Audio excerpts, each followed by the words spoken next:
Hello people, welcome back to another episode of Andres Talks. I hope you had an amazing week and you're wrapping up nicely. And today's episode will be very interesting. We're going to talk about an interesting topic and I think it's going to raise a lot of questions and debates. So if you do have them, feel free to start the conversation down in the comments below. The topic for today's video is intelligence. If I go to college and graduate, hold down to a job, learn an instrument, and I do some online tests to test my IQ and I get above 120, am I smart? I don't know, let's find out. Okay, so by a general rule of thumb, I think it's good to start with the definition of whatever you're trying to make a video of. Sort of the format that I've seen people do, so yeah, let's just stick with that. So if you Google the definition of intelligence, you're gonna find out very interesting, diverse answers. One that first comes up is relatively decontextualized ability to reason and to address new problems, solve basically things with the data and information that you have. Then you can also dive into the types of intelligence. We got the music, linguistics, emotional, you got obviously the logical, mathematical, even, kinetic intelligence, if that's the correct name. So yeah, bunch of variations. And I guess once you have all that, you start to wonder, okay, so how does that apply to me? I think pretty much everyone watching this video has, already being presented or introduced to school. Whether you get homeschooled or you actually go to a physical school, we are asked to sit around a couple hours every day, 5 days a week or so, more or less, depending on which country you live. And you're asked to pay attention while some guy lectures you and talks about important concepts that you must memorize and then sort of regurgitate in an exam. Make sure you have internalized those and then you can also apply them to, everyday life, and you go, level by level until you reach, high school, and then you decide if you want to go to college and so on. So if you're a relatively smart person like me, probably you navigated school without much effort. I'm not saying that you didn't, do any studying at all, but I know for a fact that many of you, like me, just attended school, did somewhat their best on the exams, managed to pass without, much dedication. Homework I always dreaded, but if I absolutely had to get it done, I would do, especially when in groups, because I like that part of leading people and organizing stuff. If it was only up to me, I would even do the math to just see how I could skip a certain homework and still be able to pass that subject with just the exam, which I always aced for some reason. And this behavior, I am ashamed of admitting it, but I also carried on through college. Got really bad to a point where I even attended an exam with a hangover. Still passed. So I kept testing the limits, I kept pushing to see, how much I could get away with. And yeah, then you graduate, obviously, go to the real world, let's say, even you start your own thing, you get a job, and yeah, you get to a point where you ask, okay, if I am really smart, what am I missing? If you have the college degree, the titles, you can speak multiple languages, and you are, have a musical ear, play instruments, what's going on? Why don't feel smart at all? The answer for me is that intelligence is more than just the ability to solve problems. It's actually being able to act in a smart way. And let me tell you why. I didn't come up with this definition by myself. If you Google a guy named Brian Tracy, maybe you heard of him already. This guy is a businessman, spokesperson. Back in the 90s, he was such a great deal. And yeah, I think he's still relevant to this day, but there's a cool seminar called the Phoenix Seminar that's been going around explaining how you can make the most of your potential, and he defines intelligence as a way of acting. When I first heard this definition, I had a hard time sort of accepting it, because all my life I didn't quite, acted smart.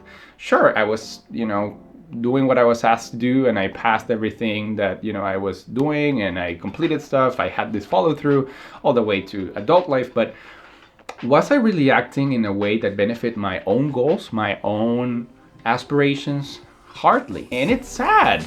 It's really sad. If you think about it, many of you are blessed with so many talents, so many gifts, so many things that you can give to the world and nurture within yourself and then put out there at the service of others. But because we don't sort of think that, are these things that I'm about to do or what I plan to do aligned with, my vision of my ideal life or my potential maximization, all of this just gets neglected. And then what happens is you end up living an average life without realizing it, and you think you're really trying your best, but maybe you really aren't. By the way, I had this huge revelation back when I was 24, and it was a tough year, but we'll get there eventually.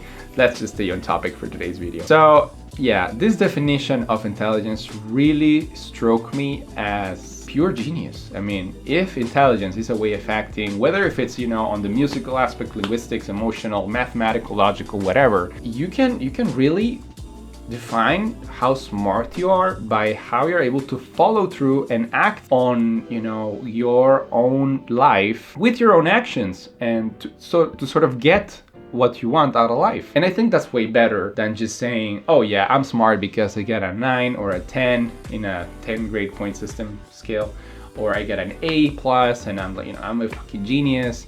That's that's good, but yeah, it doesn't really tell you much. I mean, it's just a point in time recognition or certification. Imagine if people were, if you could tell how smart people were depending on the amount of certifications and titles they had, and they post on LinkedIn, we would be flooded. I think some people think that this is true, and this is why we're getting spammed with all these accomplishments, and it's great. I'm really happy for, everybody has pursuing and finishing all their studies and certifications. I myself recently completed my cybersecurity master's degree, and do I feel smarter at all?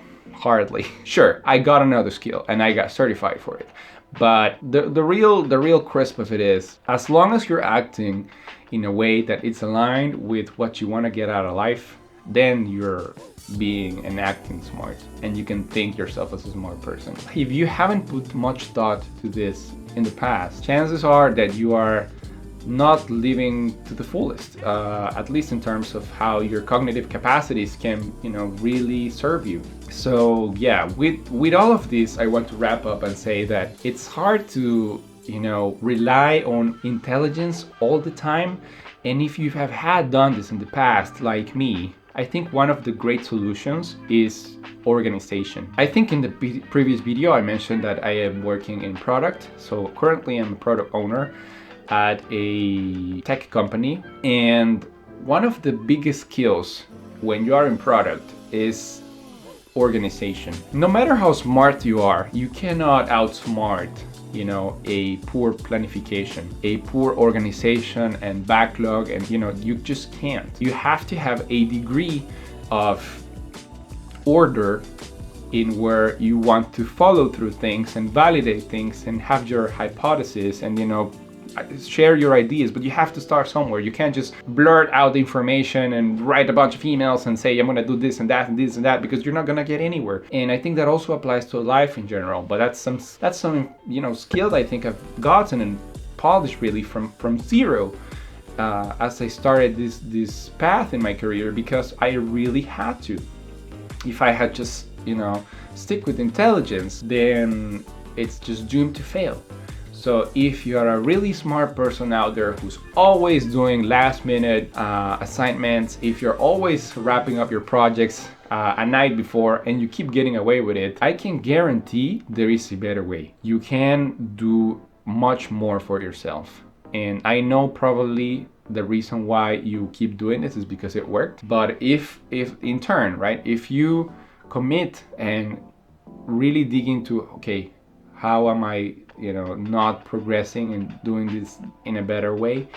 If you commit to that, you will find yourself more free. You will find yourself with way less stress. You will find yourself with many other opportunities for growth, because once you remove all this time you had for preoccupation, which basically stands for before I actually get into the action, then you can utilize this to do many other projects. You can use this to plan more. You can do this to do more.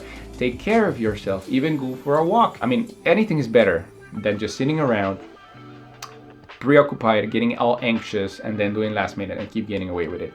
I can guarantee you there's a better life. So If you like today's video, today's topic, hit the video a thumbs up. I would love your support. If you have ideas for videos, or if you want to share your personal experience down in the comments, feel free to do so. I will be more than happy to read all of you and comment on those. If we get into a really good conversation, I can also add it to the backlog of the topics that I will be adding every week. So that's about it for this week, guys. I hope you guys have an excellent rest of your day. If you're watching this, don't forget to subscribe, and I appreciate if you made it all the way to the end of the video. Take care.